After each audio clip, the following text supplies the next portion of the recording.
HAD Channel Indonesia.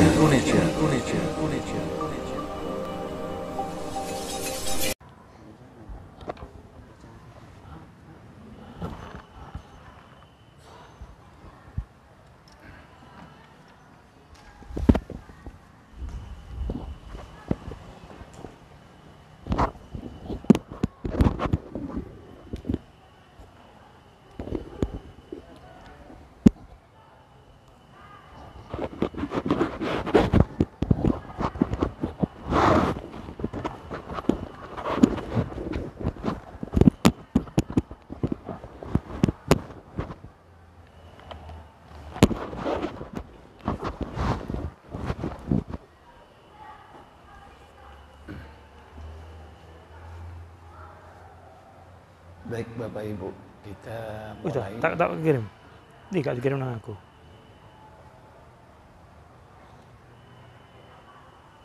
Assalamualaikum warahmatullahi wabarakatuh. Waalaikumsalam warahmatullahi wabarakatuh.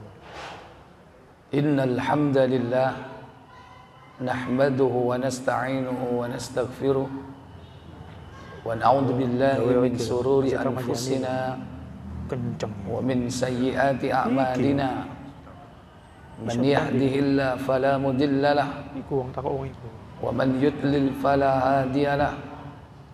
Wa asyhadu an la ilaha illallah wahdahu la syarika lahu Iki dah. wa asyhadu anna Muhammadan abduhu wa rasuluh.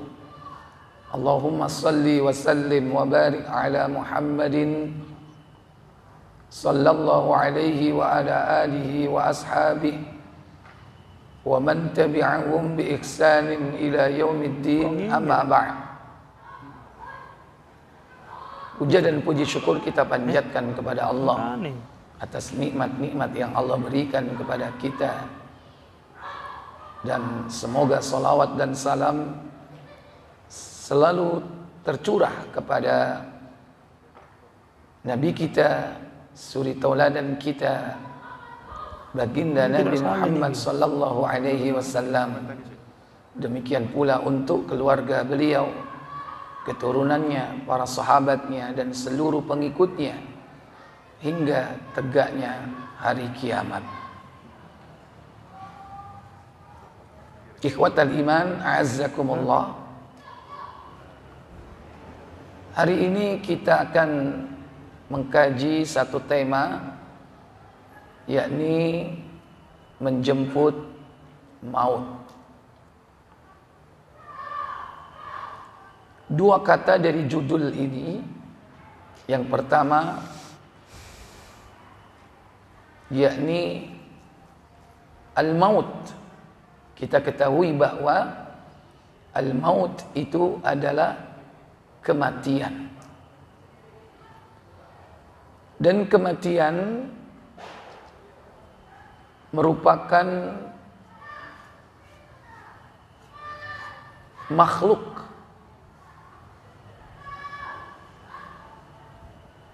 dia adalah ciptaan Allah, bahwa kematian dan juga kehidupan itu diciptakan oleh Allah.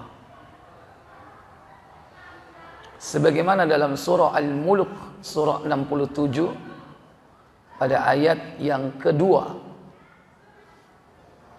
Allah tabaraka wa ta'ala berfirman, Alladzi khalaqal mauta wal hayata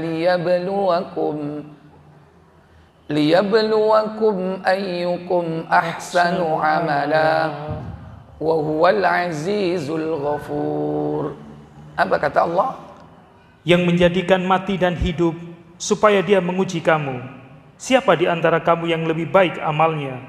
Dan dia maha perkasa lagi maha pengampun.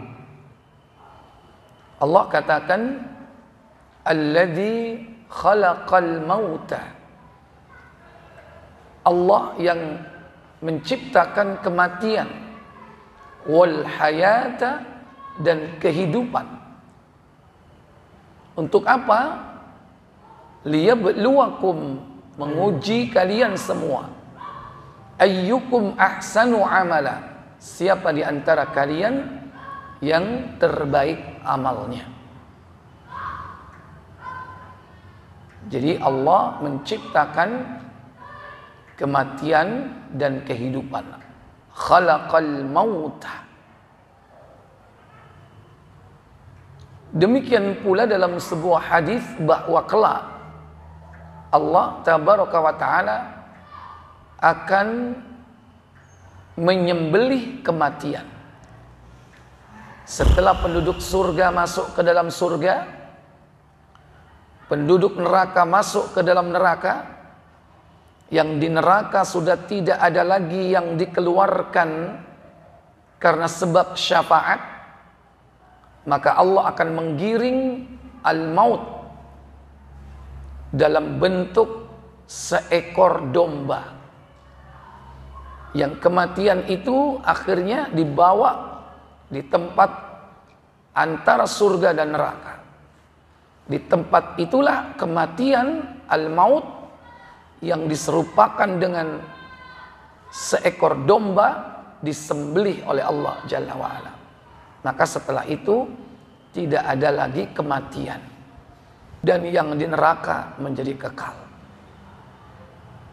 Itu nanti setelah penduduk neraka yang tinggal hanya penduduk permanen, yaitu orang-orang kafir dan orang-orang musyrik. Jadi Allah Jalla wa'ala menciptakan kematian. Maka bisa dikatakan bahwa al-maut itu adalah kematian, yaitu ciptaan Allah. Kemudian menjemput.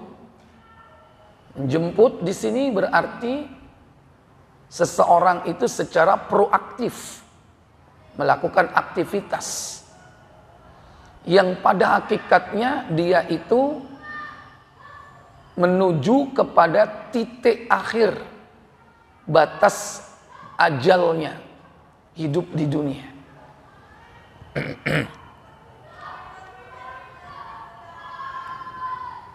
Baik, bahwa kematian adalah sebuah kepastian. Maka siapa yang didatangi oleh kematian, dia akan yakin bahwa hidupnya di dunia ini sementara. Dan dia yakin bahwa dia akan bertemu dengan Allah. Maka Allah menyebut kematian itu dengan al-yakin. Sebagaimana di dalam surah Al-Hijr, yaitu surah yang ke-15 pada ayat yang ke-99. Allah berfirman, wa'bud rabbaka hatta ya'tiyakal yaqin. Wa'bud rabbaka hatta ya'tiyakal yaqin. Apa kata Allah? Dan sembahlah Rabbmu sampai datang kepadamu yang diyakini atau ajal. Wa'bud rabbaka, dan mengabdilah kepada Allah, hatta, hingga, ya'tika, datang kepada kalian, al-yaqin, hatta ya'tiyaka, hingga datang kepada kalian al-yaqin, yaitu al-maut, kematian. Berarti kematian itu merupakan sesuatu yang pasti datangnya, dan tidak diketahui di mana kita akan mati dan kapan kita akan mati. Tidak ada seorang pun yang tahu di antara kita, siapapun dia, baik sekelas para nabi dan para rasul. Mereka semua tidak tahu di mana dia akan mati. Otomatis kalau di mana dia akan mati Dia tidak tahu pula kapan waktunya. Sehingga konsekuensinya dia tidak tahu pula bagaimana dia matinya. Bagaimana ajal setelah sampai kepadanya. Tidak ada seorang pun yang tahu dengan cara seperti apa. Karena tidak seorang pun di antara makhluk tahu di mana dia akan mati. Hal ini merupakan di antara 5 kunci yang gaib.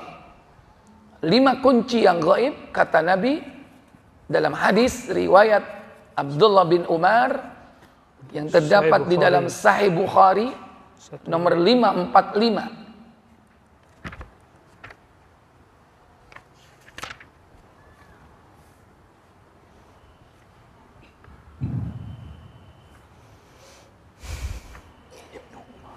Udah. Silakan.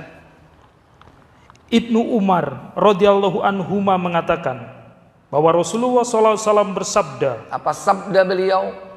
kunci yang gaib ada 5. Mafatihul ghaibi khamsun. Kunci yang gaib ada 5. Apa yang gaib itu? Tidak seorang pun dapat mengetahuinya melainkan hanya Allah SWT. La ya'lamuha illallah. Tidak ada yang mengetahuinya kecuali Allah. La ya'lamuha illallah. Berarti malaikat tidak tahu, jin tidak tahu, manusia tidak tahu, hanya Allah saja yang tahu. Itu kunci-kunci yang gaib. Apa saja 5 itu? Yang pertama itu, tidak seorang pun yang mengetahui apa yang akan terjadi besok. La ya'lamu ahadun ma yakunu fi ghadin. Tidak ada seorang pun yang tahu apa yang akan terjadi besok. 2. Tidak seorang pun yang mengetahui bayi yang ada dalam kandungan. La ya'lamu ahadun ma fil arham. Tidak ada seorang pun yang tahu apa yang ada di dalam rahim atau kandungan. Kemudian yang ketiga, tidak seorang pun yang mengetahui apa yang akan dikerjakannya besok. la ya'lamu ahadun madza taksibu ghadan. Tidak ada seorang pun yang tahu apa yang dikerjakannya besok. 4. Tidak seorang pun yang mengetahui di bumi mana dia akan mati. Wa ma tadri nafsun bi ayyi ardin tamut. Tidak ada seorang pun yang tahu di bumi mana dia akan mati. Tidak ada seorang pun yang tahu. Kemudian, dan tidak seorang pun tahu kapan hujan akan turun. wa ma tadri nafsun mata yaji'ul matar. Tidak ada seorang pun yang tahu kapan hujan akan turun. Ini 5 perkara yang gaib, yang manusia atau makhluk tidak tahu. Yang tahu hanya Al-Khaliq, yakni Allah Jalla wa'ala. Di nomor 4, tidak ada seorang pun yang tahu di bumi mana dia akan mati. Seandainya ada orang yang tahu di mana dia mati, pasti orang itu akan menghindari tempat itu. Karena manusia, tabiat dasarnya dia berharap jauh dari kematian. Dan dia pengen lari dari kematian. Kata Allah dalam surah Al-Jumu'ah, surah 62, pada ayat ke-8, Allah katakan, Kul innal mauta alladhi tafirruna minhu fa innahu mulaqikum thumma turadduna ila alimil ghaib Thumma turadduna ila alimil ghaibi wasyahadati fayunabbi'ukum bima kuntum ta'malun. Apa kata Allah? Katakanlah Muhammad, sesungguhnya kematian yang kamu lari daripadanya, maka sesungguhnya kematian itu akan menemui kamu. Kemudian kamu akan dikembalikan kepada Allah yang mengetahui yang gaib dan yang nyata. Lalu dia beritakan kepadamu apa yang telah kamu kerjakan. Qul, katakan Muhammad, innal mauta, sesungguhnya kematian, alladzi tafirruna minhu, yang kalian lari daripadanya.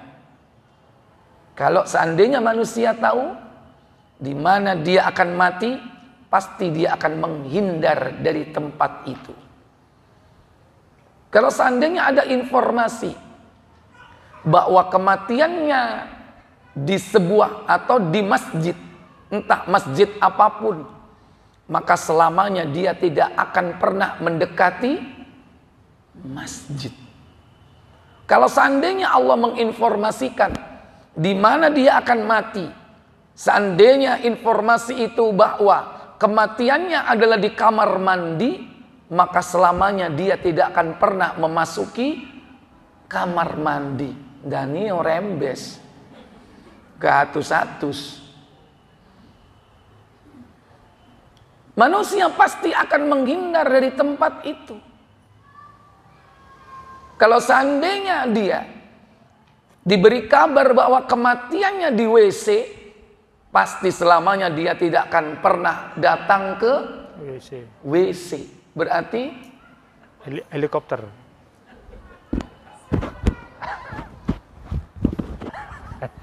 Itu yang terjadi. Nah, dan pengetahuan tentang di mana dia mati tidak bisa lepas dari pengetahuan tentang kapan dia mati. Karena tidak bisa lepas antara dimensi ruang dan waktu. Maka tentunya kalau diberi kabar tentang tempat saja, diberi kabar tentang tempat saja, maka dia selamanya tidak akan pernah datang ke tempat itu. Berarti nggak mati-mati dong. Seandainya dia tidak tahu waktunya, tapi dia akan menghindar tempat itu. Berarti cukup orang itu diberitahu tempatnya saja. Maka orang akan pengen hidup selamanya. Oleh karena itu, perkara yang gaib, la tadri atau wa ma tadri nafsun bi ayyi ardin tamut. Tidak ada seorang pun yang tahu di bumi mana dia akan mati. Dan bahkan hal itu disebutkan oleh Allah dalam surah Luqman 31 ayat terakhir 34. Inna Allah indahu ilmus sa'ah wa yunazzilul ghaitha wa ya'lamu ma fil arham wa ma tadri nafsum madza taksibu ghadan wa ma tadri nafsum bi ayyi ardin tamut. Innallaha alimul khabir. Apa kata Allah? Sesungguhnya Allah hanya pada sisinya sajalah pengetahuan tentang hari kiamat, dan dialah yang menurunkan hujan dan mengetahui apa yang ada dalam rahim, dan tiada seorang pun yang dapat mengetahui dengan pasti apa yang akan diusahakannya besok, dan tiada seorang pun yang dapat mengetahui di bumi mana dia akan mati. Iya. Tidak ada seorang pun yang tahu di bumi mana dia akan mati. Sementara manusia melakukan aktivitas hidupnya di atas bumi.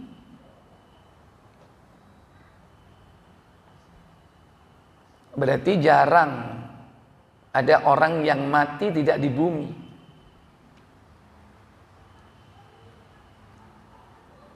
Satu-satunya manusia yang tidak mati di bumi Siapa? Nabi Isa bakal mati di bumi ini. Karena sekarang diangkat oleh Allah ke langit. Idris. Di akhir zaman dia akan turun ke bumi dan meninggalnya di bumi. Idris, Ustaz. Kuburannya sudah disiapkan. Di belakang kuburan Nabi setelah Abu Bakar ada Umar, satu tempat tersisa satu tempat yang kosong. Yang dulu mau ditempati Aisyah. Tapi karena di situ ada Umar bin Khattab, bukan mahramnya, maka kaum muslimin tidak merelakan tempat itu ditempati oleh Aisyah. Kalau Nabi suaminya, boleh dong dikumpulin di situ. Kalau Abu Bakar adalah bapaknya, boleh dong mahramnya. Tapi ada Umar. Karena tidak boleh dikumpulkan dalam satu tempat kuburan yang bukan mahram. Sampai seperti itu dalam Islam diatur. Maka para ulama ada yang berpendapat bahwa kuburan itu nanti akan ditempati orang yang selevel dengan para nabi dan rasul atau para sahabat. Dan tidak ada orang yang selevel keimanan dan tingkat ketakwaannya dengan mereka kecuali Nabiullah Isa. Dan Nabi Isa akan turun di akhir zaman. Dia mati di bumi. Kira-kira siapa manusia yang tidak mati di bumi? Nabi Idris. Nabi Idris. Nabiullah Idris alaihissalatu wassalam. Nabi Idris sebelum dia meninggal diangkat oleh Allah ke langit. Dan setelah itu tidak pernah kembali. Di langit berapa Nabi Idris? Halo? Nggak ada omongan itu. Browsing langsung. Nggak Ustaz. Muslim. Riwayat Muslim. Ada di dalam Sahih Muslim nomor 143. Baik. 134 ya, tentang Isra dan Mi'raj. Baik, itu nanti. Jadi yang pasti manusia itu akan mati di mana? Di bumi. Mana tempatnya tidak ada yang tahu. Di titik mana dia tidak akan tahu. Lintang berapa, bujur berapa, di koordinat berapa. Yang manusia hari ini bisa sedetil itu, bisa menentukan titiknya. Tembakan rudal saja bisa tepat sasaran karena ada sistem koordinat. Tapi untuk kematian tidak ada seorang pun yang tahu. Di titik koordinat berapa dia mati. Tapi yang pasti di bumi. Di bumi bisa jadi di mana? Di darat. Bisa jadi di mana? Di laut. Selama dia berada di bumi pasti ada titik koordinatnya. Tapi di mana? Tidak ada yang tahu.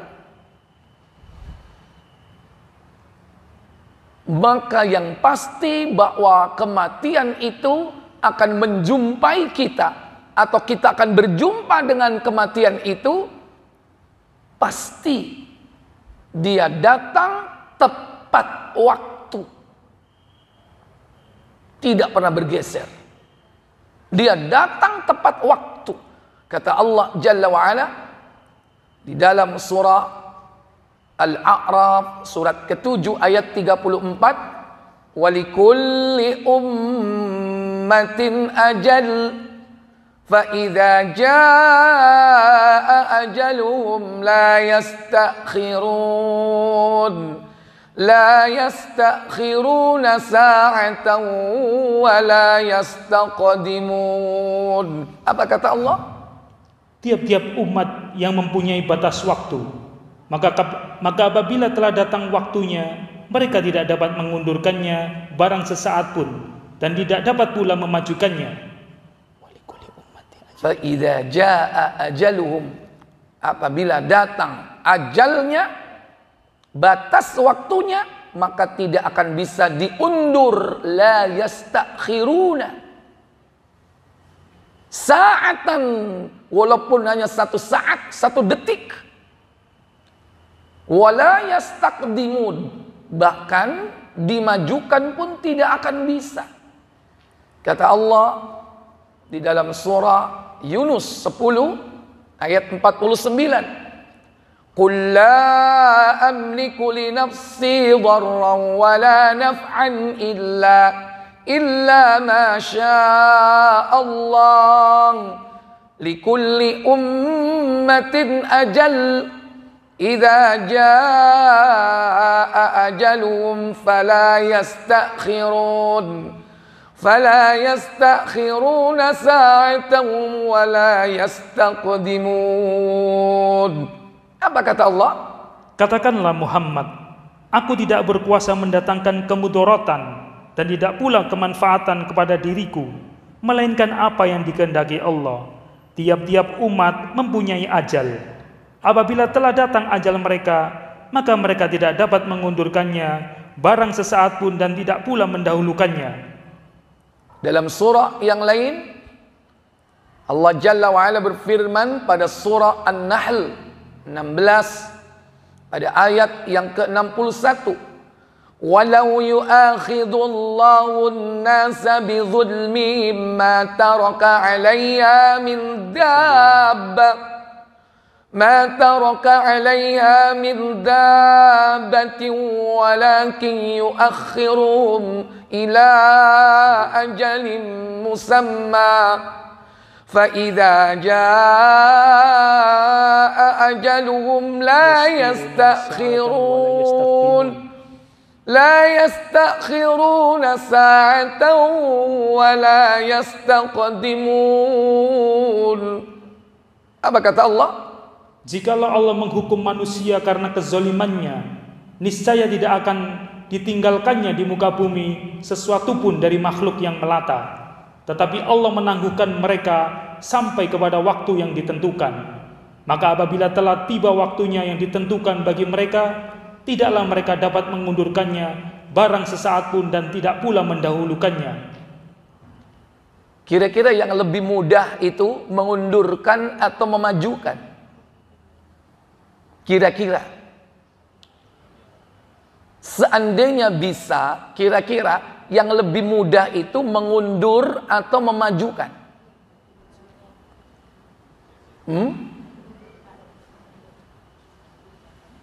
Kalau memundurkan kan berarti kita pasif menunggu kan. Kalau udah datang berarti mau tidak mau harus diterima. Tapi kalau mengajukannya kan berarti kita yang aktif. Itu aneh kepingin mati saya kira tak golek sepur aku. Kira-kira kalau menurut logika lebih mudah mana mengundurkan atau memajukan? Memajukan kan? Barangkali dia pengen tepat waktunya atau cari timing yang tepat. Iki keto aneh anakku ngumpul kabeh. Tepak iki wis saiki ae. Ya. Kalau mengundurkan kan mau nggak mau kita secara pasif menunggu. Tapi seandainya kita diberikan kesempatan secara aktif untuk mati, berarti memajukan. Itu pun tidak bisa. Tidak bisa. Apalagi diundur, dimajukan aja nggak bisa. Maka kalau ada orang yang mati bunuh diri, itu berarti bukan orang yang memajukan kematiannya. Enggak. Orang yang mati bunuh diri itu bukan berarti dia mendahului takdir. Enggak. Malakul maut tetap datang tepat waktu. Ruh itu dicabut tepat waktu. Tidak pernah bergeser 0,0 sekian detik, entah berapa itu. Nggak bisa. Tepat waktu. Maka jangan menganggap bahwa orang yang meninggal bunuh diri itu dia mendahului takdir. Tidak. Dia sudah ditetapkan waktu kematiannya dan juga cara kematiannya. Seakan-akan dia proaktif. Ya. Untuk apa? Untuk menghabisi waktunya. Nggak bisa. Maka malakul maut tidak akan pernah ingkar janji. Kalau sudah datang tepat waktu, dia akan tepat waktu. Tidak akan pernah maksiat durhaka kepada Allah. Kalau sudah disuruh jam sekian, menit yang kesekian, detik yang kesekian, setelah detik apa? Tidak ada. Hah? Second yang kesekian, Podo lah. hah? Sama sekali. Sama. Tapi bagi Allah itu bisa jadi ada istilah di bawah detik, ada lagi, ada lagi, ada lagi, ada lagi. Karena bisa jadi teliti. Jadi 0,0000-nya itu bisa panjang, tak terbatas. Dan itu pasti akan terjadi. Dan kalau sudah terjadi tidak ada halangan. Karena dia datang tepat waktu, dia tidak bisa dihalang-halangi. Nggak bisa dihalang-halangi. Oleh karena itu Allah Jalla wa'ala sampai mengatakan, menggambarkan kematian itu pasti akan menemui siapapun jika waktunya datang, sekalipun dia berada di benteng yang kokoh. Dalam surah An-Nisa surah keempat ayat 78.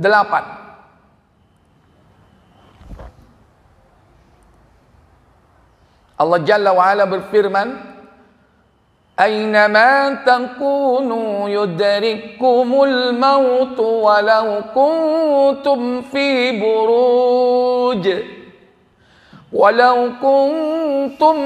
buruj musyayyadah wa in tusibahum hasanatun yaqulu hadhi min indillah. Apa kata Allah?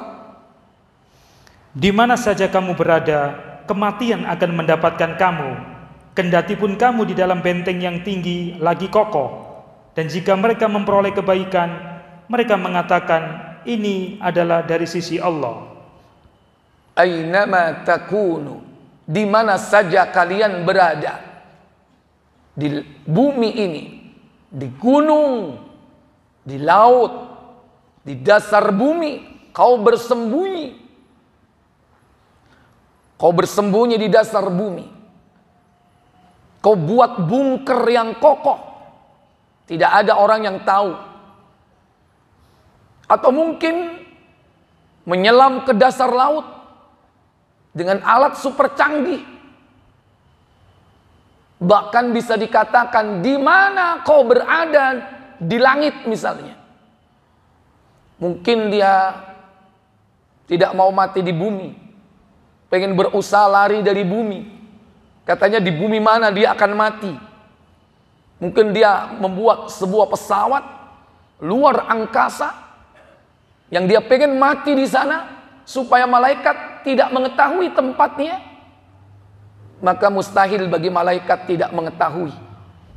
Karena Allah Maha tahu dan Allah pasti akan menunjukkan di mana tempatnya. Sekalipun tabiat umum malaikat itu tidak akan masuk ke tempat yang ada gambar-gambar makhluk hidup. Ingat, malaikat tidak akan datang ke tempat yang ada gambar makhluk hidup dan patung-patung. Itu adalah malaikat rahmat. Tidak ada halangan bagi malakul maut. Sekalipun rumahmu, malaikat cek hak tekori ini. Tak pasang gambar kuabe omaku, tak kei patung cek malaikat gak melebu omaku selama-lamanya. Tapi bagi malakul maut tidak ada halangan. Yudrikumul mautu, kematian atau malakul maut akan pasti menemui kalian. Walau kuntum, sekalipun kalian berada di dalam fi burujim musyayyadah, dalam benteng yang kokoh. Mungkin kalau sekarang orang bisa menciptakan alat yang steril dari seluruh akses makhluk. Jangankan manusia masuk, hewan kecil aja nggak bisa masuk. Karena begitu rapatnya ruangan ini. Kalau orang masuk harus mungkin barangkali pakai apa? Eye screen mata atau finger print, di print dulu itu yang namanya apa? sidik jarinya, Jempol. atau memakai sensor-sensor yang lain, apalah. Secanggih apa teknologi masa kini dan yang akan datang. Sehingga tidak ada, jangankan hewan kecil, kuman pun gak akan masuk, virus pun gak akan masuk. Tapi tidak ada halangan bagi malakul maut. Dia ibarat cahaya karena bisa menembus dinding kaca setebal apapun. Karena memang Allah ciptakan makhluk ini dari apa? Cahaya.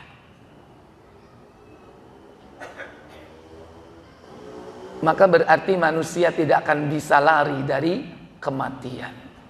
Karena dia pasti mendatangi setiap orang yang pada saatnya datang.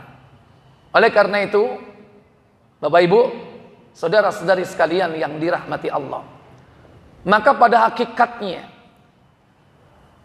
bukan malaikat yang datang kepada kita, tapi kitalah yang datang kepada malaikat itu, atau kita yang datang menemui kematian. Sebetulnya bukan kita. Ada orang desa nggak pernah datang ke kota. Jangankan ibu kota, kota Malang aja nggak tahu. Kenapa? Karena dia orang desa, omane pocok gunung. Karena dia punya duit, dia berangkat haji. Keluar dari desa, nggak tanggung-tanggung, langsung keluar negeri. Kemana? Ke Mekah. Jangankan ibu kota Jakarta, ibu kota Malangnya aja nggak tahu dia. Karena dia dari gunung. Tapi begitu keluar, dia langsung ke Mekah. Sampai di Mekah, dia meninggal kecelakaan karena kejatuhan kren. Mungkin nggak terjadi seperti itu? Mungkin. Berarti dia keluar dari desanya menuju ke mana? Ke tempat kematiannya. Makanya Allah Jalla wa'ala kalau menentukan seseorang itu mati di mana, dia akan butuh ke tempat itu, dan di tempat itulah dia akan mati.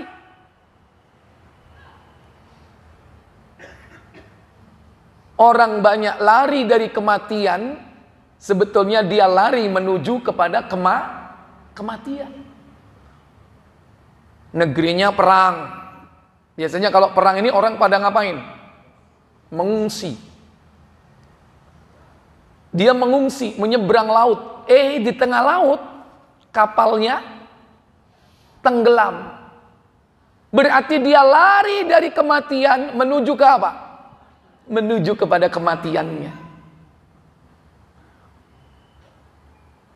Kira-kira kalau seandainya dia tahu kematiannya di laut, kira-kira dia mengungsi atau enggak?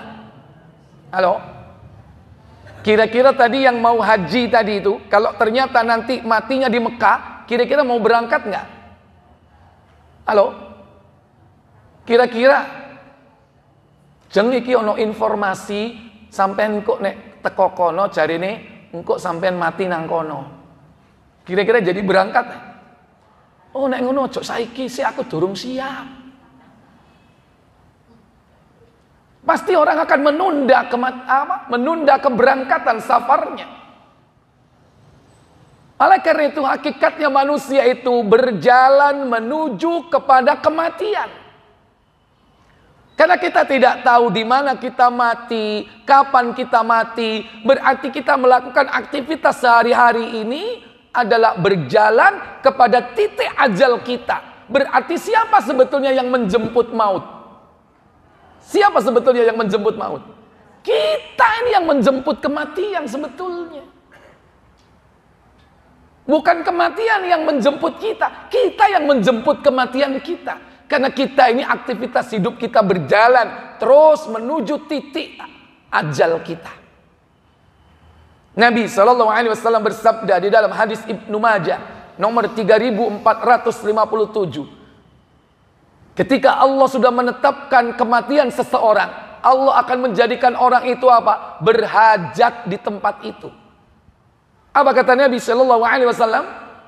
Dari Abdullah bin Mas'ud radhiyallahu an, dari Nabi Shallallahu Alaihi Wasallam beliau bersabda, jika ajal seseorang di perjalanan, maka Allah Subhanahu Wa Taala akan mematikannya Dan bumi pada hari kiamat akan berkata, wahai Robku, inilah yang telah engkau titipkan kepadaku.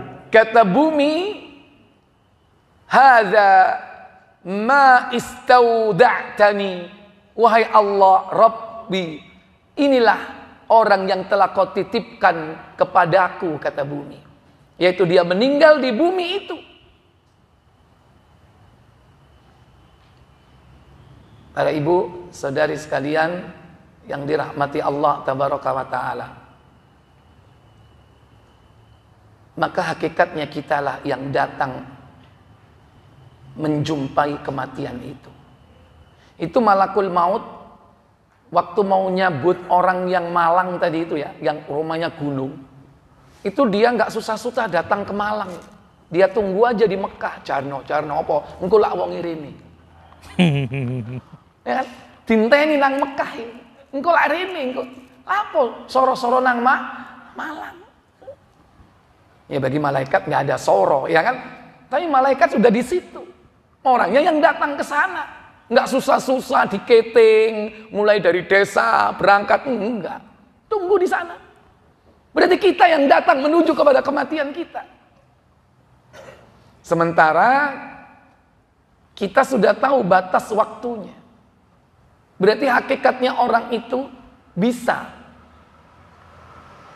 menentukan dengan cara apa dan bagaimana dia mati. Maksudnya mencari peluang bagaimana caranya dia bisa meninggal dengan baik secara husnul khotimah. Karena waktu sudah kurang lebih gak jauh-jauh dari 70. Berarti sudah bisa di planning sekarang ini. Karena umur umat manusia ini antara 60-70 tahun. Ibnu Majah.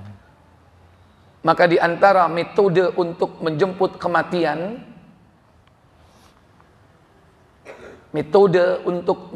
kematian, bagaimana caranya? Supaya kita mendapatkan akhir yang baik. Mempersiapkan. Yang pertama, memahami bahwa usia kita ini pendek. Ini yang pertama, yang harus ditanamkan dalam mindset kita. Sehingga jangan sampai orang itu berpikir untuk hidup 1000 tahun. Siapa yang pengen hidup 1000 tahun itu? Orang Yahudi. Jangan seperti mereka. Yawaddu ahaduhum law yu'ammaru alfasana. Memiliki usia 1000 tahun.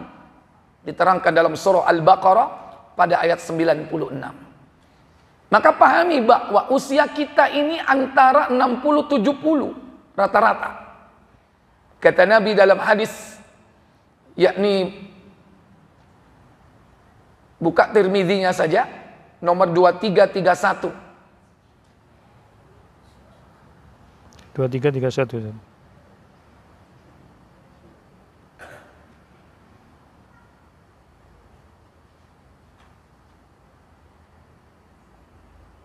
Silakan. Ya. Dari Abu Hurairah radhiyallahu anhu ia berkata, Rasulullah SAW bersabda. Apa sabda beliau? Usia umatku antara 60 hingga 70 tahun. Al-umru ummati baina 60 wa 70 sana. Umur umatku itu berkisar antara 60 70 tahun. Wa aqalluhum mayyajuzu dzalik.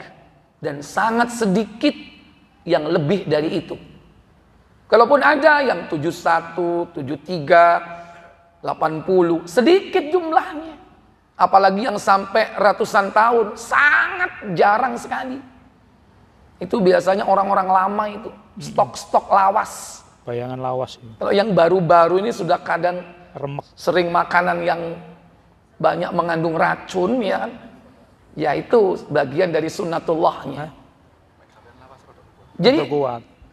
Gak semper. sekalipun Mereka menghindari berbagai macam sebab-sebab kematian.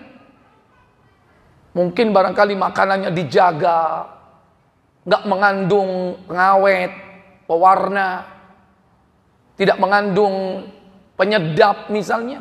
Dia bebas dari berbagai macam sumber-sumber sebab penyakit. Dijaga betul sehingga tubuhnya tetap sehat. Dan dia menghindari berbagai macam sebab-sebab kematian yang lain. Mungkin karena sebab pancaran radiasi, atau mungkin sebab karena eksiden, sehingga dia nggak mau pergi kemana-mana. Hidupnya cuma di mana? Di rumah. Takut kalau seandainya keluar dari rumahnya tertubruk mobil atau ketimpa kejatuhan apa. Mungkin dia di rumahnya dijaga, disetting dengan aman. Pasti dia akan meninggal dalam kondisi tua. Tapi setua-tuanya, Bapak Ibu Saudara sekalian, tidak pernah keluar dari rata-rata apa yang disabdakan oleh Nabi ini. Paling-paling kalau dapat plafon atas berapa? 70. Mungkin lebih dikit. Atau mungkin 80. Dan jangan berharap meninggal tua. 90, 100. Kenapa? Lungker. Pengalaman, umumnya orang kalau sudah semakin tua, ibadahnya semakin berkurang apa semakin meningkat? Berkurang. Contoh sholatnya. Yang asalnya bisa ruku, bisa sujud dengan sempurna, sekarang sujudnya di awang-awang. Tidak menempelkan jidatnya ke lantai. Yang mestinya bagian tubuh yang dia paling hormati adalah kepala. Ketika sholat, rata dengan kakinya. Wujud penghambaan kepada Allah. Saat-saat di mana manusia itu dekat dengan Allah. Kapan? Tatkala sujud. Dan bagaimana definisi sujud itu? Sujud itu meletakkan 7 anggota tubuh. Jidatnya sama hidungnya jadi satu. 2 telapak tangannya. 2 lututnya. Dan 2 ujung jari jemarinya. Berarti ada 7 anggota tubuh. Itu sujud yang sebenarnya. Ketika sudah tua, gimana kira-kira? Sudah mulai sujud di mana? Dingkle. Yang nempel cuman berapa ke bumi? Cuman kakinya doang. Puasa yang biasanya rajin puasa Senin Kemis, apalagi puasa Daud, sekarang sudah tidak biasa puasa sunnah. Mungkin bisa-bisanya yaumul bid. Bahkan yaumul bid kadang nggak bisa. Semua sunnahnya hilang, tinggal Ramadan. Bahkan ada yang Ramadan pun bolong. Karena udah tua, maka jangan terlalu tua. Alangkah indahnya ketika orang itu pada saat dia semangat ibadah, kuat-kuatnya ibadah, saat itulah ajalnya datang. Itu mestinya begitu. Saat dia bisa berdiri lama membaca Al-Quran dalam sholat malamnya, saat itulah malakul maut datang menjemput. Betapa indahnya. Saat dia bisa sujud lama, tidak ada gangguan kepala pening, tidak ada gangguan sesak nafas, dia bisa sujud lama karena dia ingin lebih dekat dengan Allah. Maka pada saat itulah malakul maut datang menjemput. Betapa indahnya. Saat dia lalui hari-harinya dengan banyak berpuasa, saat itulah malakul maut datang menjemput. Alangkah indahnya. Maka jangan semakin tua karena sudah semakin banyak ibadah yang kita tinggalkan, atau paling tidak apa? Ibadahnya sudah mulai berkurang, atau paling tidak kualitas ibadahnya juga semakin berkurang. Maka jangan bercita-cita aku kepingin uripku 120. Koyok buyutku biyen. Boyote biyen panane api ya. Nah, terlepas dari itu semua karena memang usia. Itu adalah karunia dari Allah. Sehingga sekalipun dia meninggal dalam usia 120, kadang dia masih sehat, masih bisa berjalan di sawah, masih bisa mencangkul mestinya. Kenapa? Karena Allah yang menjadikan semua itu. Tapi dengan orang sekarang, bisa jadi tubuh kita sudah tidak akan mampu untuk melakukan itu. Karena kondisi lingkungan sudah tidak seperti zaman dulu. Sangang puluh ay bungku apa menit 120 danio melung. Sementara makannya sembarangan. Bapak Ibu, saudara-saudari sekalian yang dirahmati Allah Jalla wa'ala, fahami bahwa plafon kita ini sedikit. Kita dikasih limit itu sebentar sama Allah Jalla wa'ala. Yang kedua, metode untuk menjemput kematian agar kita selalu bersiap untuk menjemputnya, yakni diperintah oleh Nabi memperbanyak mengingat kedatangannya. Sering-sering kita mengingat kematian. Bukan berarti kita tidak beraktivitas dalam urusan-urusan duniawiyah kita. Tetapi jangan sampai aktivitas duniawiyah kita itu melupakan kita kepada perjalanan panjang kita yang kita mulai, yakni sejak kematian kita di dunia ini. Maka Nabi SAW bersabda di dalam hadis Tirmidzi nomor 2307.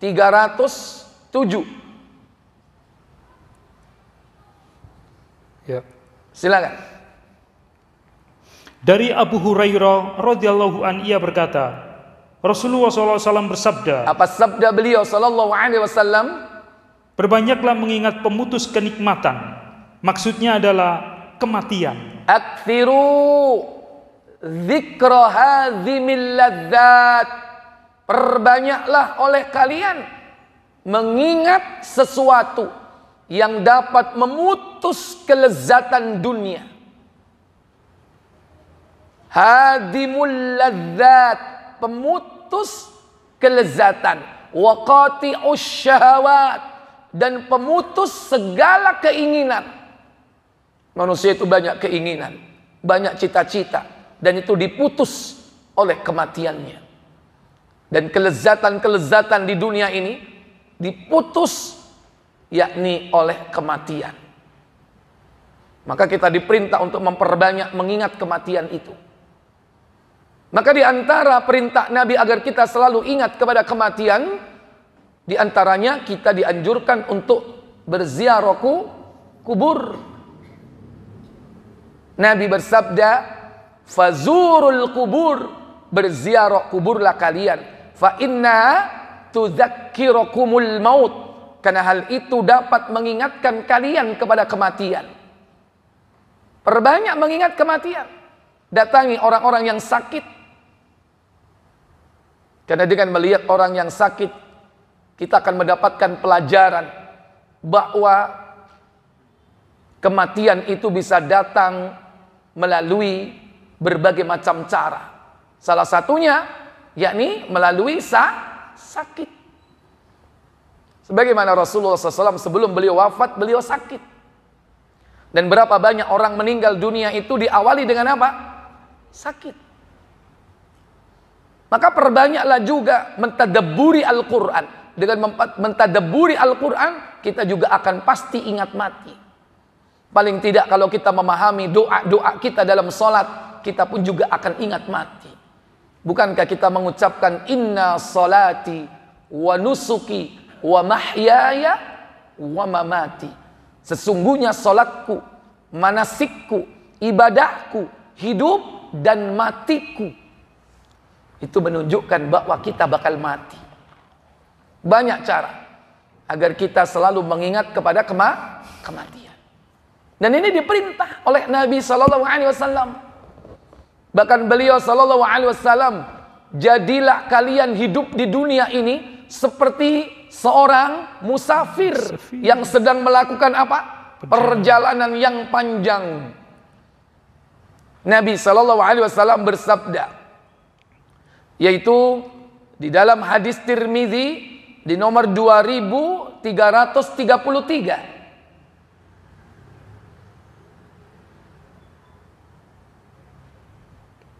Pendekkan angan-angan. Silakan. Dari Ibnu Umar radhiyallahu anhuma ia berkata, Apa katanya? suatu ketika Rasulullah memegang sebagian tubuhku dan bersabda, Apa sabda beliau? hiduplah di dunia ini seolah-olah dirimu adalah orang asing atau seorang musafir. Kun fid dunya, kata Nabi sallallahu alaihi wasallam, naka gharibun, seperti orang asing. Au abiru sabilin, atau orang yang sedang melakukan perjalanan. Orang asing. Bagaimana orang asing itu kalau dia berada di suatu negeri yang asing? Bagaimana, Pak? Nyaman atau tidak? Orang asing itu hidup di negeri yang asing, dia tidak akan bisa hidup dengan aman dan nyaman. Orang mukmin yang bercita-cita hidupnya di akhirat, dia hidup di dunia ini tidak nyaman. Karena memang dunia ini darul fitnah, negeri ujian. Tapi dia tetap bersabar, berusaha untuk meraih pahala sebanyak-banyaknya sebagai bekal dan untuk mendapatkan ridho dari Allah, maka dia bisa bertahan. Kalau seandainya orang itu boleh menetapkan kematiannya, mesti banyak orang-orang beriman itu pengen segera bertemu dengan Allah. Tapi tidak boleh berdoa supaya cepat mati. Ya Allah, wis gak kuat aku nang donya. Aku kepingin menehai mati. Nggak boleh. Kalau seandainya kita diuji oleh Allah dengan sakit yang kita tidak tahan, boleh kita berdoa dengan dua pilihan. Wahai Allah, jika kehidupan itu baik bagiku, sembuhkan aku dari penyakit ini. Jika kematian itu adalah baik bagiku, wafatkan aku dengan husnul khotimah. Tapi ada tetap dua pilihan. Maka tidak boleh orang itu kemudian berputus asa dari rahmat Allah Jalla wa'ala, sekalipun dia diuji dengan ujian yang berat. Karena dia berharap di dunia ini mendapatkan pahala.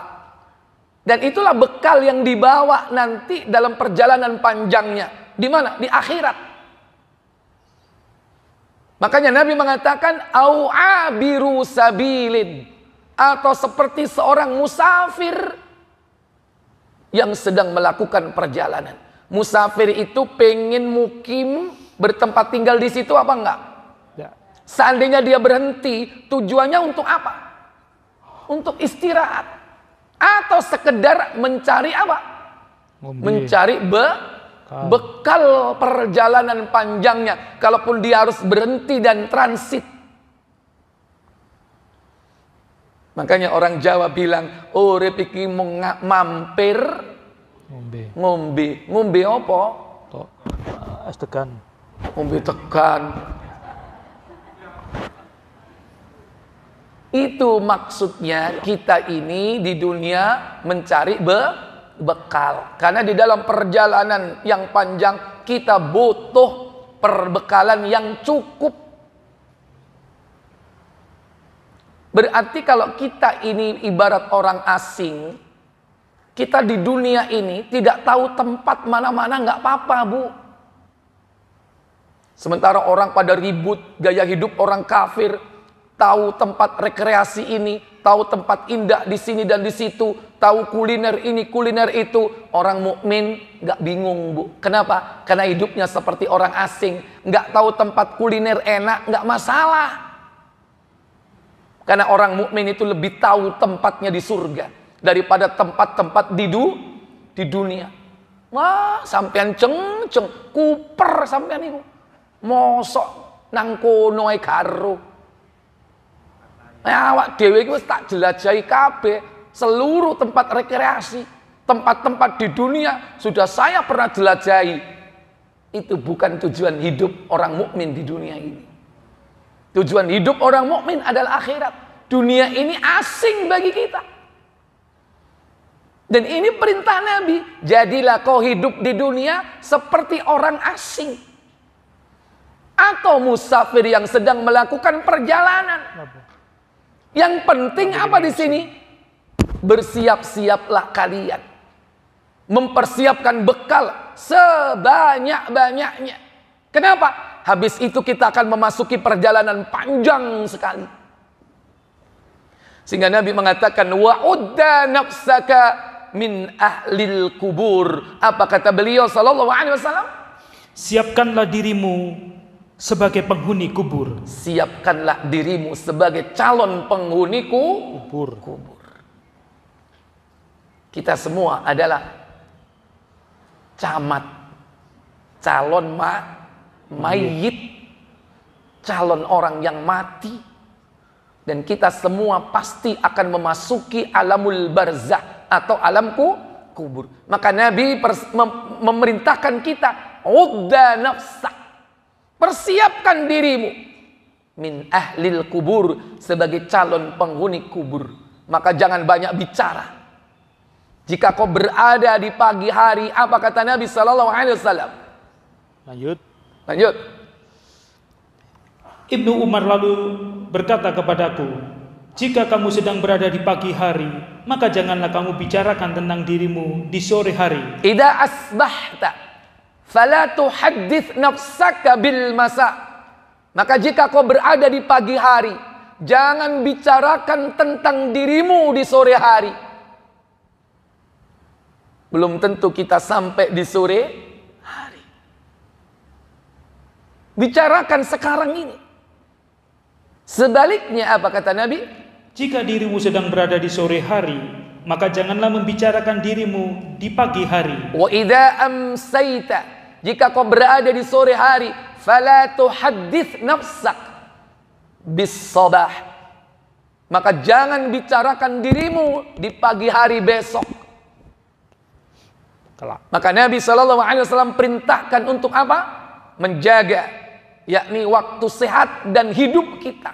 Apa kata beliau? Gunakanlah waktu sehatmu sebelum datang waktu sakit. Wa khudh min sihhatika qabla mautik. Jaga sehat, jaga hidupmu, jaga sehatmu sebelum sakitmu. Qabla saqamik. Demikian pula, dan hidupmu sebelum matimu. Wa khudh min hayatik qabla mautik. Dan jaga hidupmu sebelum matimu. Kenapa demikian? Sesungguhnya engkau tidak akan mengetahui siapakah namamu esok, wahai Abdullah. Innaka la tadri ya Abdullah masmuka ghada. Karena sesungguhnya kalian tidak tahu, wahai hamba Allah, siapa namamu besok. Siapa namamu besok kalian tidak tahu. Bisa jadi sekarang namanya Abu Jundi, besok namanya mayit. Kalau sudah mayit dipanggil Abu Jundi enggak? Enggak. Halo? Enggak dipanggil Abu Jundi. Paling-paling dipanggil apa? Allahu yarham. Didoakan semoga Allah merahmatinya. Paling namanya dikenang, ditulis, tidak lebih dari itu. Setelah itu orang akan melupakan.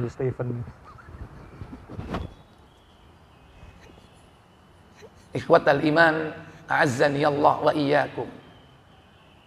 Maka untuk menjemput kematian, mindset yang harus dibentuk dalam pikiran kita, yakni yakini bahwa hidup kita nggak lama.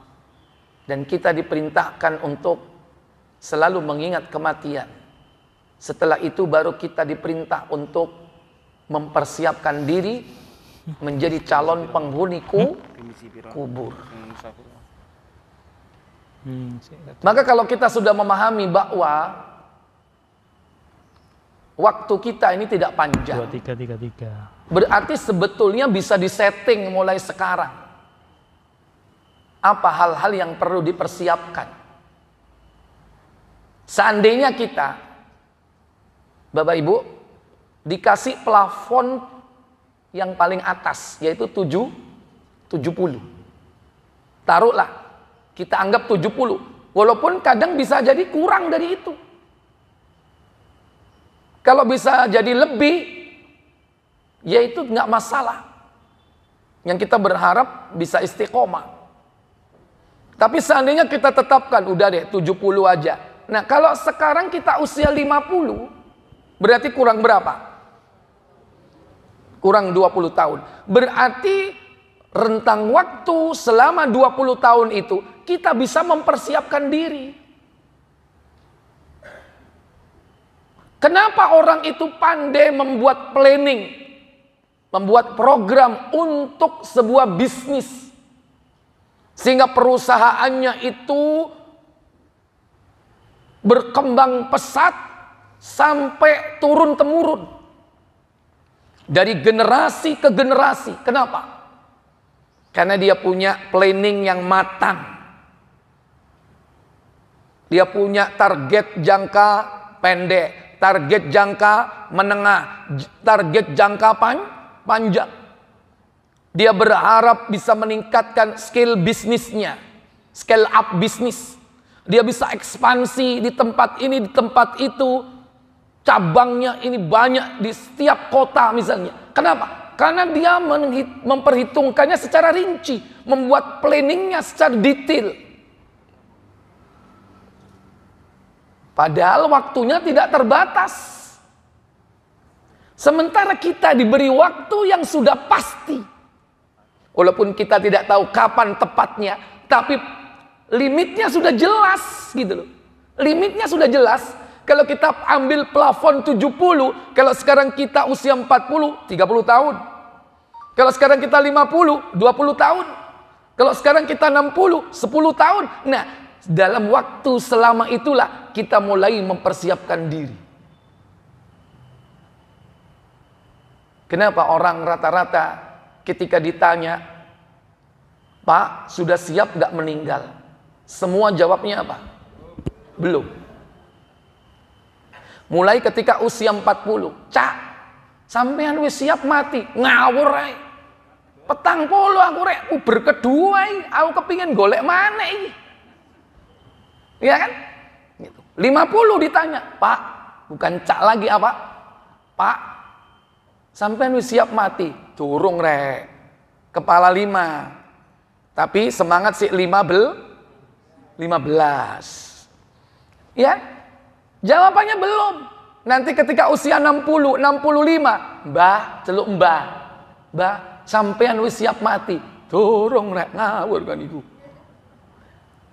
Ketika dia sudah di atas pembaringan, di atas tempat tidurnya dia nggak bisa apa-apa, sakit dia. Ketika ditanya dengan pertanyaan sama, jawabannya apa? Mbah, sampun siap mati. Apa katanya? Belum. Kenapa kok jawabannya seperti itu? Kenapa jawabannya seperti itu? Cinta dunia. Karena manusia tidak membuat planning. Karena manusia tidak memiliki persiapan. Oleh karena itu manusia itu diperintah untuk mempersiapkan diri. Kalau perkara bisnis luar biasa dia. Sampai ada statement yang mengatakan dalam urusan bisnis, buatlah rencana. Siapa yang gagal membuat rencana, berarti dia telah merencanakan untuk gagal. Sering dengar begitu? Dalam training-training bisnis, siapa yang gagal membuat rencana, berarti dia telah merencanakan untuk gagal. Berarti apa? Bisnis itu supaya maju, sukses, ada planningnya, ada rencana yang harus dibuat. Kenapa manusia pandai dalam urusan bisnis? Tapi urusan perjalanan panjangnya menuju ke akhirat, dia tidak mempersiapkan diri mulai sekarang. Mestinya dia buat planning. Maka dalam membuat planning ini ada dua pendekatan, Bapak Ibu, saudara sekalian. Pendekatan yang pertama, yaitu pendekatan mengurangi beban. Perjalanan kita ini panjang, jangan sampai kelebihan muatan. Kalau kita bawa alat transportasi kelebihan muatan, maka muatannya harus diapain? Dikurangi. Kalau dikurangi diapain berarti? Tidukno. Yang jelas harus dikeluarkan dari alat perjalanan itu. Karena perjalanan kita tidak akan berjalan lancar kalau terlalu banyak beban. Maka metode yang pertama, kurangi beban. Beban apa? Beban-beban kehidupan. Yang pertama yaitu dosa kepada Allah. Mulai sekarang di planning. Dosa apa yo sing durung tak tobati? Ibu buat daftar itu. Dibuat daftar. Dulu pernah dosa apa? Apakah sudah ditobati? Di planning itu untuk ditobati. Biar aku tahu.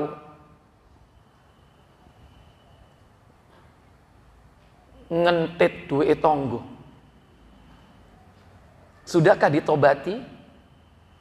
Atau mungkin dulu saya pernah, ini kepada Allah ya, dulu saya pernah meninggalkan sholat 5 waktu. Padahal saya sudah balik.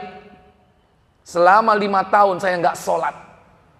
Karena waktu itu saya jahil. Dosa nggak itu? Pertanyaannya, apakah sudah kita tobati dosa itu kepada Allah? Kalau belum ditobati masih menjadi tanggungan dan beban dosa. Berarti masih ada mungkin ketumpuk-ketumpuk dosa itu apa? Tertumpuk dengan dosa-dosa yang lain. Dia berada pada posisi di bawah yang kadang kita nggak mampu melihatnya.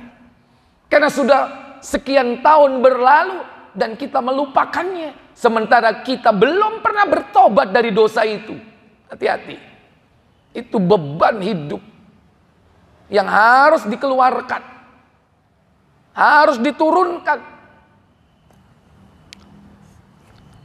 Yang kedua, yaitu hutang kepada Allah. Hutang kepada Allah. Kalau dulu kita pernah berjanji, bernazar, maka itu adalah hutang kepada Allah.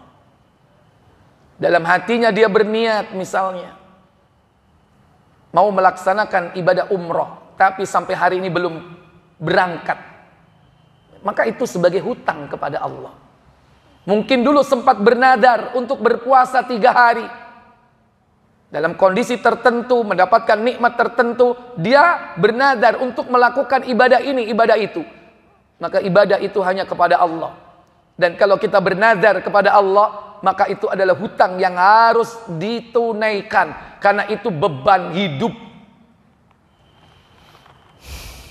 Yang ketiga, baru dosa kepada manusia. Berapa banyak dosa yang telah kita lakukan kepada manusia? Sudahkah kita minta kerelaan dan keridhaan? Jeng sepurane wingi lombokmu tak jupuk kabeh sak tandurane. Jawab dhewe, iya jupukan kabeh dintekno. Hutang nggak kepada seseorang itu? Sudahkah kita minta kerelaan, mendatangi orangnya, menyelesaikan masalahnya? Ingat-ingat hutang kita kepada, dosa kita kepada manusia. Kalau perlu didaftar, dosa kepada Allah didaftar. Nanti malam dalam kondisi tenang, habis sholat tahajud, saya dulu pernah melakukan dosa apa ya? 1, tahun jambak tonggo sebelah. 2, tahun gudo bojoi tonggo. 3, tahu nyawuk lombok nang pasar jaluk embu kan gitu kan, jaluk embu ketika nyawuk dewe kan. 4, dilis di daftar. Orang melupakan dosa, kenapa? Karena dia lupa atau bahkan melupakan. Kenapa? Karena tidak didaftar, dilis. Karena kita ini Pak gak akan ingat. Makanya perlu kita tulis, kalau perlu kita tulis.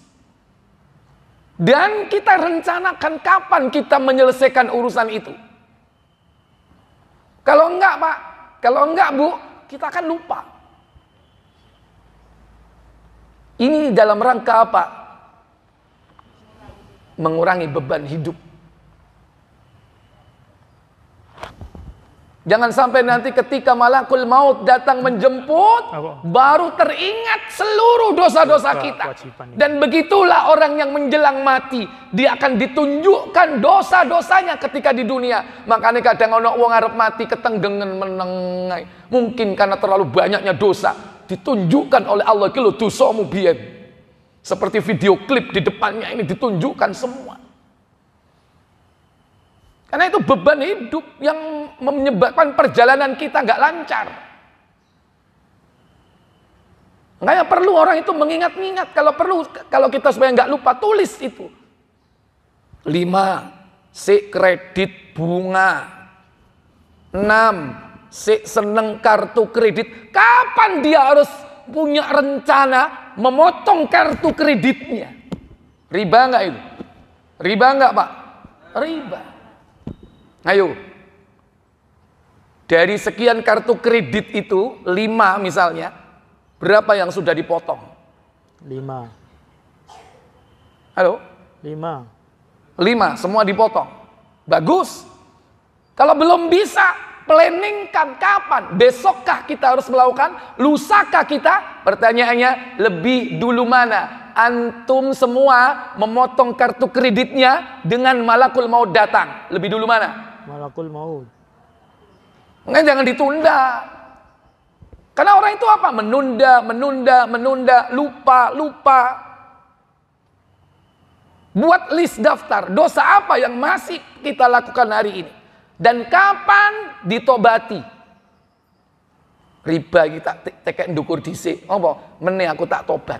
Wis mari ngono, gak riba maneh. Nomor loro, ngerasani wong iki sing sering tak lakoni. Kapan ditobatinya? Kapan datang kepada orangnya minta maaf? Ini metode pendekatan yang pertama, mengurangi beban hidup kita. Supaya apa? Kematian kita supaya lancar. Tidak lancarnya kematian kita. Karena apa? Ketika sakaratul maut ditunjukkan dosa-dosa kita. Karena begitu banyaknya berseri, ya kan? Lama kita. Enggak segera berangkat menuju keharibaan Allah. Susah kematiannya. Ayo, buat daftar. Dosa-dosa apa yang masih kita lakukan. Dan diniatkan, kalau perlu dikasih. Ini bulan depan saya akan berhenti dari ini. Ini tahun depan. Cek suwe nih tahun depan. Dosa kepada manusia. Juga termasuk apa? Hutang kepada manusia. Ini beban. Jangan sampai kita ini terhambat mendapatkan nikmat di akhirat hanya karena hutang. Orang yang mati syahid, mestinya dia bisa ruhnya masuk surga, terhalang hanya karena apa? Hutangnya. Dan Nabi SAW tidak mensolati jenazah mayit yang masih punya hutang. Ojo hobi, hutang. Maka jangan bangga kita punya segalanya tapi masih hutang. Apalah artinya punya mobil mewah kalau hutang? Mending sepeda butut tapi tidak hutang. Karena hutang itu menjadi tanggungan beban kita. Gara-gara hutang orang itu sering berdusta. Gara-gara hutang orang nggak mau menemui seseorang. Gara-gara hutang orang putus silaturahmi. Kenapa? Takut. Kok kapeduk rek mesti ditagih. Senake nyelintung ae liwat mburi. Nggak mau ketemu. Atau kadang bahkan karena hutang itu apa? Dia berbuat jahat. Kadang-kadang yang nagih dengan yang ditagih jahatan sing ndi? Sing ditagih. Halo? Sing ditagih. Sing nagih apa sing ditagih? Ditagih.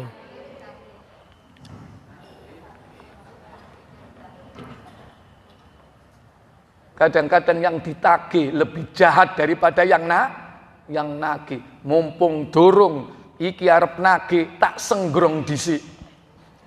Cik gak kita nagih. Gara-gara hutang orang bisa berbuat apa aja? Jahat.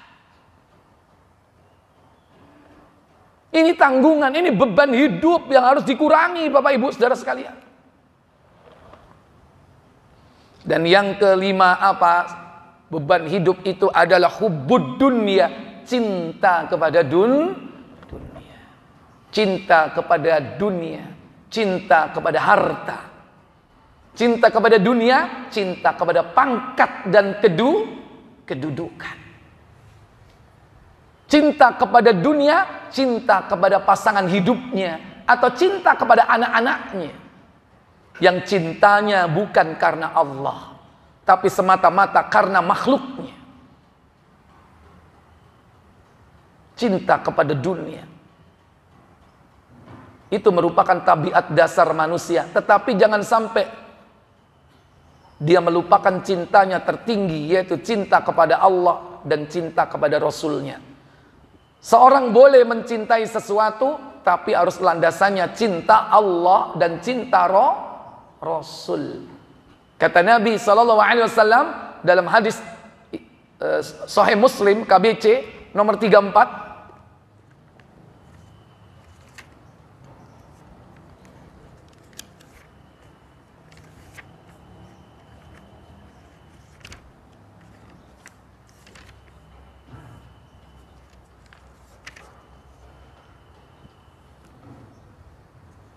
silakan. Dari Anas radhiyallahu an dari Nabi SAW, beliau bersabda. Apa sabda beliau? Ada 3 perkara, bila terdapat dalam diri seseorang, maka dia akan merasakan bagaimana manisnya iman. Salasatun, ada 3 perkara kata Nabi, man kunna fihi wajada bihi halawatal iman. Jika 3 perkara itu ada pada diri seseorang, maka dia akan mendapatkan lezat manisnya iman. Yang pertama, mencintai Allah dan Rasulnya melebihi daripada yang lain-lain. Wa kana Allahu wa rasuluhu ahabbu ilaihi mimman siwahuma. Mencintai Allah dan Rasulnya melebihi daripada cinta selain keduanya. Yang kedua, mencintai orang lain karena Allah semata. Wa ayyuhibbul mar'a la yuhibbuhu illa lillah. Mencintai sesuatu atau tidaklah dia mencintai sesuatu melainkan cintanya karena Allah. Mencintai makhluk, mencintai sesuatu benda, dia landasi dengan cinta karena Allah. Bukan semata-mata karena benda itu, bukan semata-mata karena makhluk itu, tapi ada landasannya. Semua cintanya kepadanya itu dikerahkan untuk cinta kepada Allah. Yang ketiga, benci menjadi kafir kembali setelah Allah melepaskannya dari kekafiran itu, sebagaimana bencinya akan dilemparkan ke neraka. Jika 3 perkara ini ada pada diri seseorang, maka dia akan mendapatkan manisnya iman. Maka dosa kepada Allah harus segera diselesaikan. Banyak dosa kepada Allah itu meliputi syirik besar yang mengeluarkan pelakunya dari Islam. Maka siapa saja yang di rumah masih ada benda-benda kesyirikan, jimat-jimat, benda-benda keramat yang itu merupakan sumber kesyirikan, buang, bakar. Karena ini penyebab orang kalau mati masih menanggung dosa syirik yang satu ini, syirik besar, dia akan menjadi penghuni kekal di dalam neraka. Yang kedua, syirik kecil. Hilangkan dari dosa syirik kecil. Termasuk di dalamnya yaitu riya, pamer dalam beramal. Amal yang dilandasi dengan riya itu termasuk syirik kecil. Yang ketiga, al-kabair. Bersihkan diri kita sebelum datang kematian, yaitu dari dosa-dosa besar. Dosa besar kepada Allah banyak. Mungkin dia melakukan yakni sumpah palsu atau menuduh orang tanpa adanya bukti dan saksi bahwa orang itu telah berbuat keji, durhaka kepada orang tua, dan masih banyak lagi dosa-dosa besar lainnya. Membunuh, minum khamr, berjudi, apapun bentuk judinya. Sebagaimana sekarang trennya judi apa? Online. Dosa besar harus ditinggalkan supaya bersih. Cara membersihkannya bagaimana? Dengan taubat, yaitu dengan taubat nasuha. Termasuk juga dosa kecil, karena dosa kecil ini kalau ditumpuk bukan kecil lagi, dia menjadi apa? Besar. Demikian pula hutang kepada Allah Jalla wa'ala. Termasuk apabila di antara kita ini contohnya pernah bernadar mau haji, mau umroh, kalau tidak dilaksanakan itu akan menjadi hutang, dan hutang ini harus dibayar. Dan hutang kepada Allah itu lebih utama segera dibayar. Kata Nabi dalam hadis Bukhari 1817 KBC digit,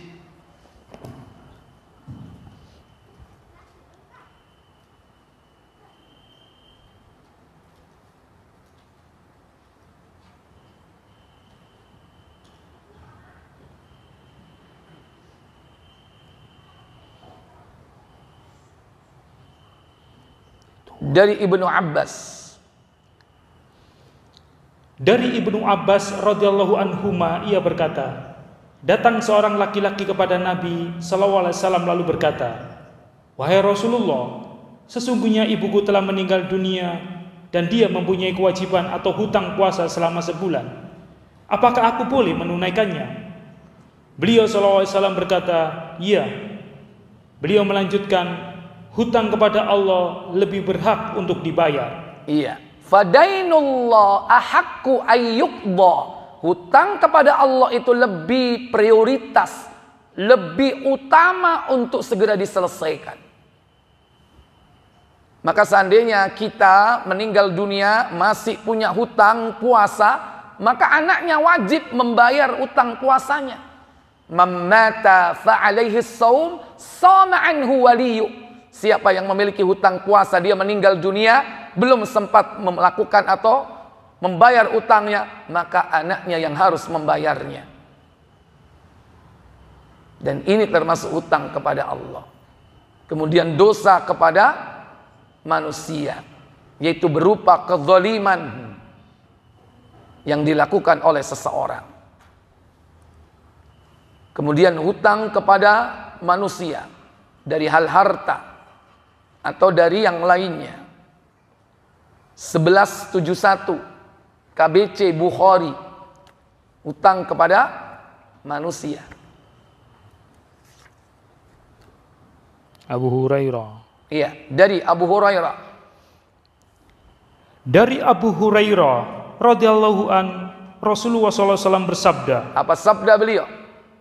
siapa yang merusak nama baik atau harta benda orang lain, maka minta maaflah kepadanya sekarang ini, sebelum datang hari di mana mata uang tidak berlaku lagi. Tidak ada dinar dan dirham, mata uang tidak ada. Jika dia lanjut. Kalau ia mempunyai amal baik, sebagian dari amal baiknya itu akan diambil sesuai dengan kadar aniaya yang telah dilakukannya.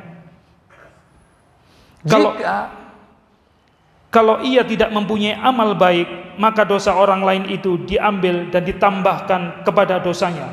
Iya, itulah kalau hutang tidak diselesaikan di mana? Di dunia. Tidak minta kerelaan dan keridhaan. Kemudian beban hidup yang harus dikeluarkan, dikurangi, yakni cinta kepada dunia. Karena dengan cinta kepada dunia, orang itu akan takut kepada mati. Baca Abu Dawud 4297.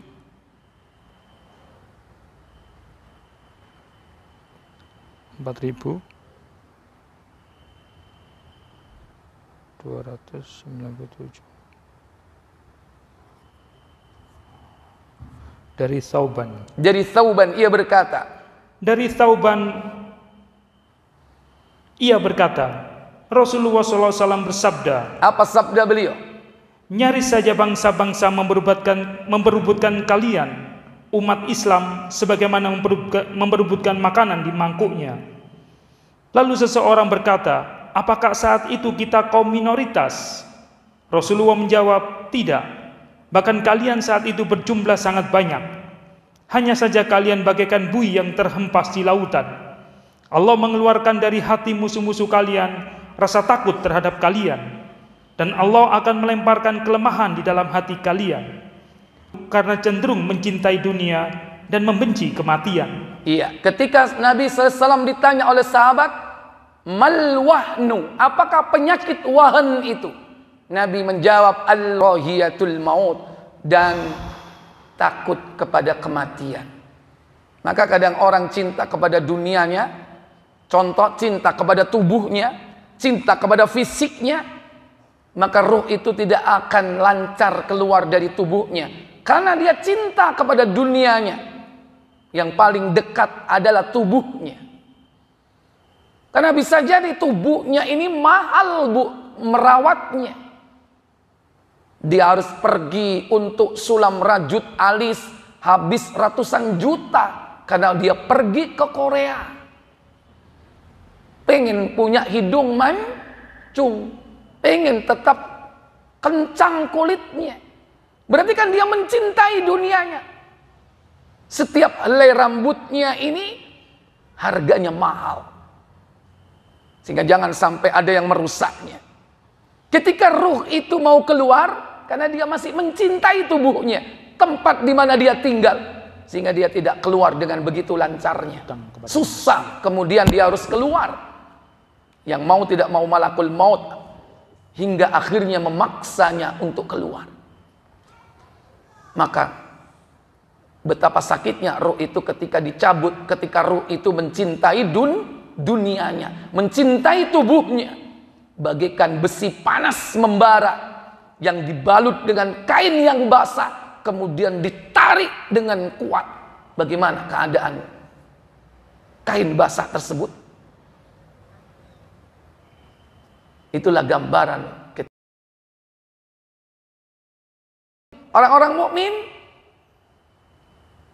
Malaikat maut tidak perlu mencabut nyawanya, cukup dia berseru, ya nafsat thayyibah ukhruji minal jasadit thayyib. Wahai jiwa yang baik, keluarlah dari tubuh yang baik, keluarlah dengan terpuji. Dia keluar bagai air keluar dari tempat minum, atau keluar dari teku atau ceret. Karena dia tidak cinta dunia, tidak cinta tubuhnya, tidak cinta apa yang dimilikinya. Dia lebih cinta kepada Allah dan lebih cinta kepada kehidupan akhirat. Nah, kenapa kok begitu mudah? Karena nggak ada beban. Salah satu bebannya apa? Hubbudun dunia, cinta dunia. Wallahu a'lam. Ini metode yang pertama. Metode pendekatan yang kedua yaitu menghiasi diri.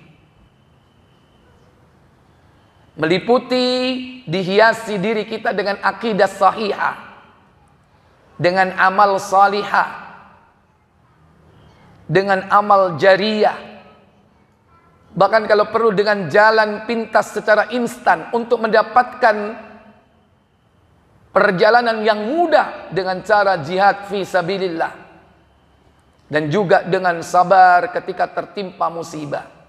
Ini metode menghiasi diri. Adapun penjelasannya nanti kita akan jelaskan di masa dan waktu yang akan datang. Wallahu a'lam, karena waktu sudah tidak memungkinkan. Wa akhiru da'wana walhamdulillahi rabbil alamin.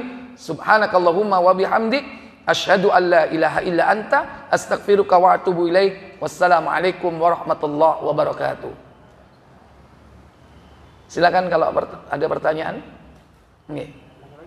1, Boleh. 2, 3. Cukup 3 saja ya? Baik. Pakai mic gitu. Mic bisa dari belakang tuh.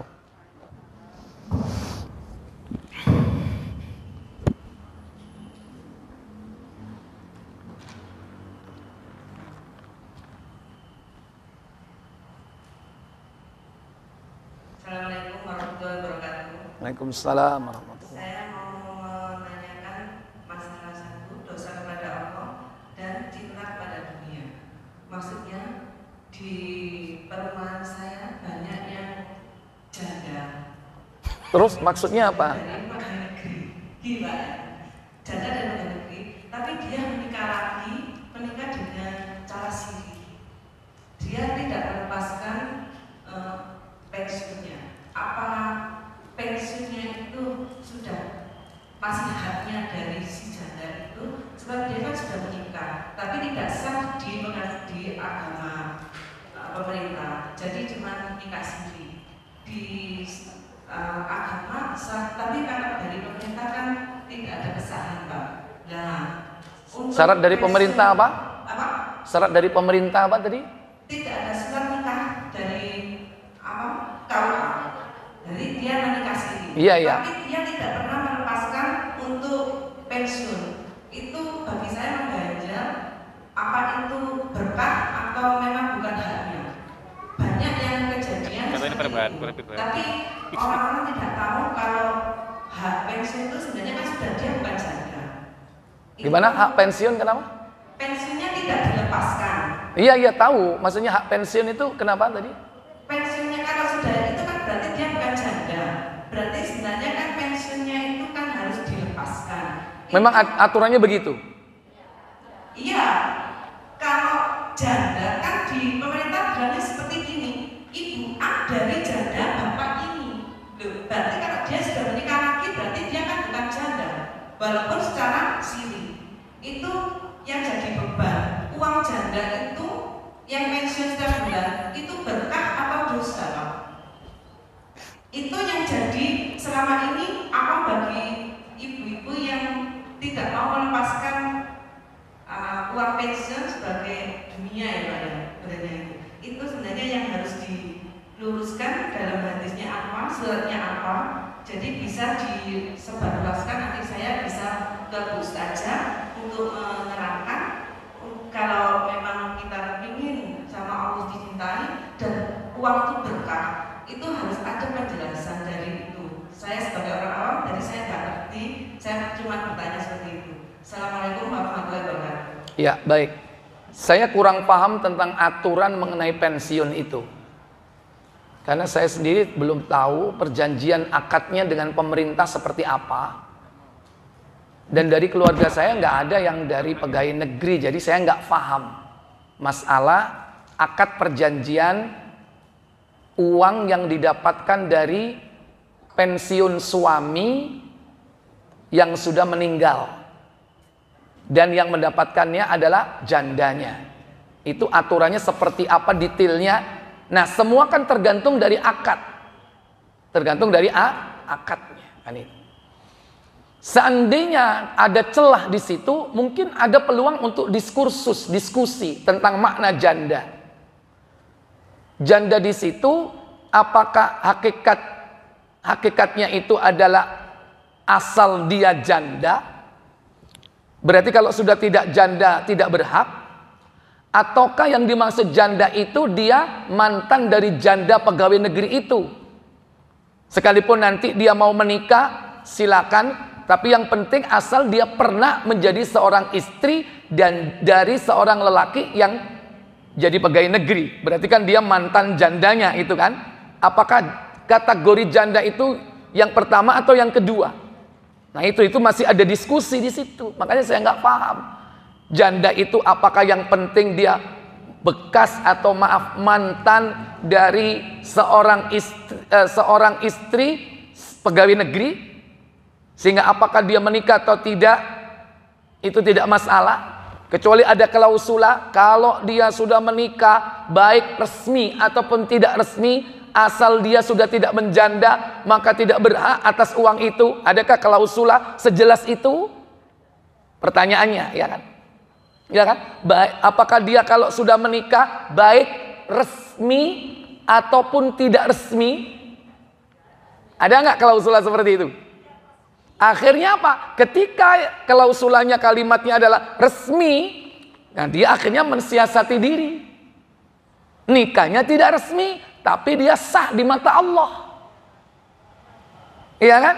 Dia tidak berzina. Nikah siri boleh selama syaratnya terpenuhi. 5. Ada calon, ada wali, ada 2 orang saksi, ada mahar, ada ijab kabul. 5 ini jika terpenuhi, sah nikahnya. Walaupun tidak tercatat di kenegaraan, di mata Allah sah.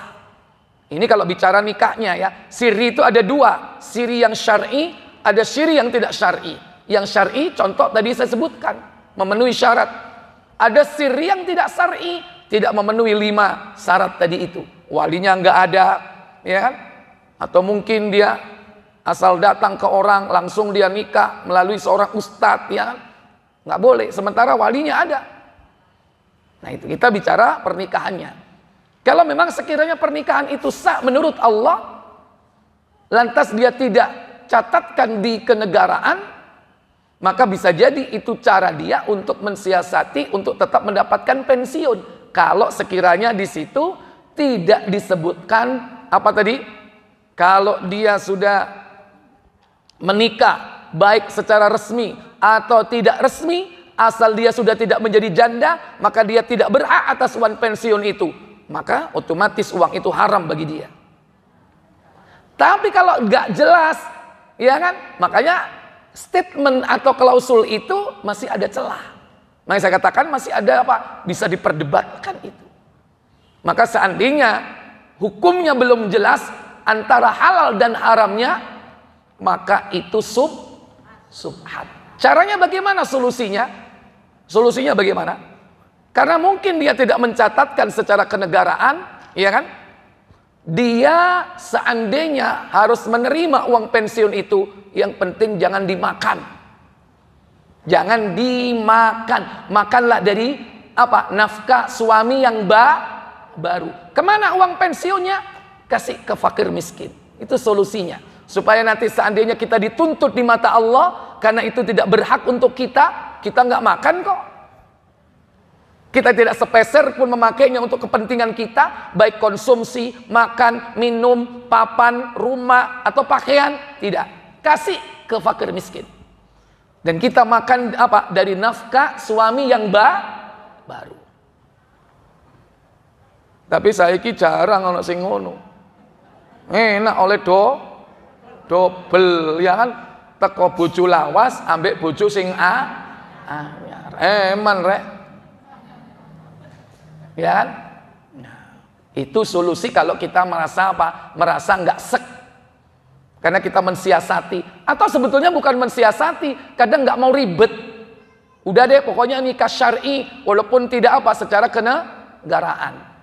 Boleh sebetulnya, nggak apa-apa. Dia mungkin nggak mau ribet, tapi masalahnya kan pensiunnya tadi itu. Maka kalau nggak sek, jangan dimakan. Ya kan? Itu saja. Wallahu a'lam. Yang kedua. Waalaikumsalam warahmatullahi wabarakatuh. Saya mau bertanya masalah hutang manusia yang Pak Ustaz. Masalah warisan. Yang pertama masalah warisan itu tidak disampaikan pada ahli waris. Sejak tahun namanya sudah dibicarakan dan disalahkan, dan bahkan kita itu sempat marah, tapi tidak ada solusi sampai tua begini. Yang kedua, masalah penipuan travel untuk ibadah ke tanah suci. Bagaimana itu jalan keluarnya solusinya Pak Ustaz? Waalaikumsalam warahmatullahi wabarakatuh. Yang pertama, masalah waris adalah perkara yang sejak pertama kali hilang dalam khasanah syariat agama Allah ini, yang sudah mulai semakin merajalela. Yang dulu Nabi dikabarkan masalah ini akan lepas lebih dulu, yaitu perkara pembagian waris secara syar'i. Maka itu yang terjadi di umumnya masyarakat. Intinya kalau kita ingin mendapatkan keselamatan di akhirat tentang tanggung jawab kita sebagai ahli waris, maka laksanakan pembagian waris secara syar'i. Kalau tidak, kita orang yang mengetahui kezaliman itu harus menyampaikan. Dan tugas kita menyampaikan. Kalau kita tidak punya power, kita minimal menyampaikan bahwa ini tidak syar'i. Mosok anake 10, lanang 5, wedok 5 dibagi roto. Syariah apa enggak itu? Enggak syariah. Sampaikan. Belum lagi nanti kalau ada yang sudah meninggal dia enggak mendapatkan haknya. Oleh karena itu apa? Waris itu segera dibagi. Setelah masa duka cita, paling enggak 3 hari misalnya, segera bagi waris. Bukan pekewo yang harus ditonjolkan. Gak enak. Kenapa? Ibu sugeng mosok bicara masalah waris. Justru ibu itu malah mendapatkan hak. Perkara nanti ibunya mau ikut siapa di antara anak-anaknya, terserah anak-anaknya nanti. Tapi harus segera itu. Karena yang terjadi sekarang ini banyak berlarut-larut sampai generasi ketiga nggak dibagi-bagi, akhirnya tukaran. Banyak. Nah, tugas kita yang tahu menyampaikan. Kalau tidak dilaksanakan, selesai tanggung jawab kita. Yang penting menyampaikan yang hak. Adapun travel yang nakal mengambil hak calon customer ya, baik itu travel berkaitan dengan umroh atau haji, bahkan kalau kita menjadi orang yang terdolimi, sudah ikhlaskan saja. Ya kan? Kenapa? Nanti kalau kita sakit hati terus, akhirnya itu akan buang-buang energi. Bahkan ada yang sampai ngeluruk atau sampai demo dan sebagainya. Udah buang-buang energi. Ikhlaskan. Mungkin itu bukan rizki kita. Mintalah kepada Allah Jalla wa'ala rizki yang lebih baik. Berarti kita juga belum dimudahkan untuk melaksanakan ibadah. Bisa jadi kita perlu introspeksi. Kenapa kok terjadi seperti ini? Introspeksi diri kita. Jangan-jangan harta yang kita pakai ini belum bersih 100%. Itu introspeksi diri kita. Jangan-jangan kita juga pernah berbuat zalim kepada orang lain sehingga Allah membalasnya dengan cara ini. Jangan-jangan, ya kan? Nah, itu introspeksi. Ya, wallahu a'lam. Terakhir, Bu, silakan. Assalamualaikum warahmatullahi wabarakatuh. Waalaikumsalam warahmatullahi wabarakatuh. Kan penjaringan menyampaikan kalau orang tua itu punya hutang puasa, anaknya orang tua itu meninggal, dan anaknya yang berkewajiban untuk membayarnya. Andai puasa itu memang tidak pernah dilakukan sejak dahulu kala sampai meninggal, itu bagaimana? Iya, itu namanya bukan utang, Bu. Kalau yang namanya utang itu, ya kan, pongkolnya ada, puasanya ada, cuman bolong. Nah, yang bolong ini karena uzur. Lah ini enggak, mulai muda sampai tua gak tahu poso. Berarti itu bukan seorang yang beriman. Kalau sudah bukan orang yang beriman, nggak perlu dibayar atau disaur utangnya. Nggak perlu. Karena puasa itu dipanggil hanya untuk orang beriman yang tergerak hatinya. Ya ayyuhalladzina amanu kutiba alaikumussyam. Orang-orang yang beriman diwajibkan atas kamu berpuasa. Kalau dia nggak puasa sejak muda sampai tua sampai mati, berarti dia termasuk bukan kategori amanu, orang yang beriman. Maka tidak perlu dibayar puasanya. Ya. Laung gak duwe sarung sing ditembel opone. Mungkin kalau dia punya sarung, sarungnya bedah, sarungnya bolong, ditembel. Lho iki sarung gak duwe, lho sok arep didondomi opo? Gitu kan logikanya, ya. Wallahu a'lam. Saya pikir cukup. Kita tutup kafarat majlis. Subhanakallahumma wa bihamdika asyhadu an la ilaha illa anta astaghfiruka wa atubu ilaik. Wassalamualaikum warahmatullahi wabarakatuh. Waalaikumsalam warahmatullahi wabarakatuh.